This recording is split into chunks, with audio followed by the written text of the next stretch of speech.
सुबह का सूरज सीमा पर चमकता है जब वह अध्ययन करती है। उसका माथा एकाग्रता में झुका हुआ है। युवा दृढ़ संकल्प की एक तस्वीर। उसकी मां प्रकट होती है, चाय पेश करती है।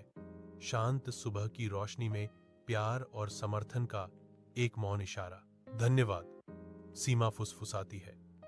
उसकी कृतज्ञता शांत गांव की सुबह में एक नरम गूंज है। सूरज की रोशनी में सीमा अपने पिता के साथ खेतों में काम करती है, धरती में खुदाई करती है, आशा और महत्वाकांक्षा के बीज बोती है। सीमा के समर्पण पर उसके दोस्त चुपचाप आश्चर्य से देखते हैं। उनके चेहरे पर आश्चर्य और प्रशंसा का मिश्रण है। मेरे सपने बड़े हैं और मुझे उन्हें पूरा करने के लिए कड़ी मेहनत करनी होगी, सीमा दृढ़ संकल्प के साथ कहती है। उम्मीद भरी रोशनी गांव के स्कूल को नहलाती है। जैसे ग्रामीण इकट्ठा होते हैं, उनके चेहरे प्रत्याशा से अंकित होते हैं। सबसे पहले सीमा का नाम घोषित किया जाता है। कथावाचक घोषणा करता है और उसके माता पिता की आंखों में खुशी के आंसू आ जाते हैं। कड़ी मेहनत का फल हमेशा मीठा होता है, कथावाचक निष्कर्ष निकालते हैं, क्योंकि गांव सीमा का जश्न मनाता है।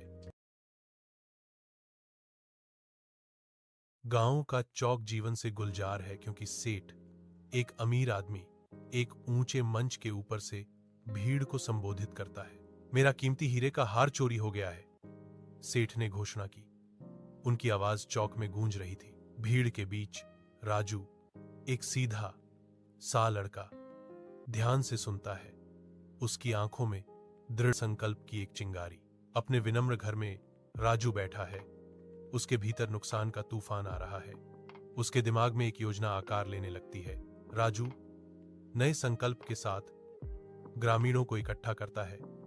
उसकी आंखें एक गणनात्मक चमक के साथ चमक रही हैं। मैं तुम में से प्रत्येक को लकड़ी का एक टुकड़ा दूंगा, राजू घोषणा करता है। जिसने हार चुराई है, उसकी लकड़ी आज रात लंबी हो जाएगी। ग्रामीण एकत्र होते हैं। उनकी परछाइयां सुबह की धूप में लंबी हो जाती हैं, प्रत्येक अपनी लकड़ी की पेशकश पकड़े हुए। राजू की पैनी निगाहें हर टुकड़े को जांचती हैं।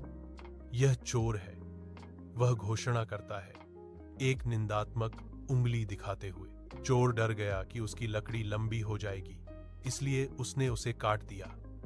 ग्रामीणों ने राजू की प्रशंसा की। सुबह का सूरज सीमा पर चमकता है जब वह अध्ययन करती है।